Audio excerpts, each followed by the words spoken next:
తెలంగాణ రాష్ట్ర ఆవిర్భావ 10వ సంవత్సరం సందర్భంగా కేసీఆర్ గారికి మరి రేవంత్ రెడ్డి ఇచ్చే కానుక ఏంటో తెలుసా?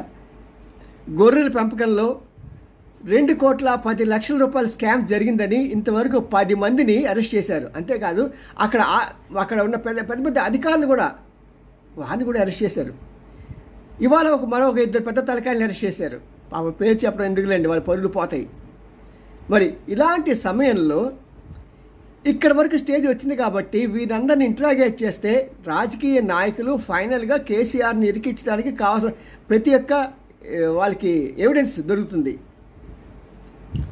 మరి పాపం తెలుసో తెలియక చేశాడో ఏమో తెలియదు, కానీ పాపం కేసీఆర్ చుట్టూ ఉచ్చు బిగించుకుంటున్నది. కేసీఆర్, కేటీఆర్, కవిత అందరూ జైలు జీవితాలేనా ఏమో.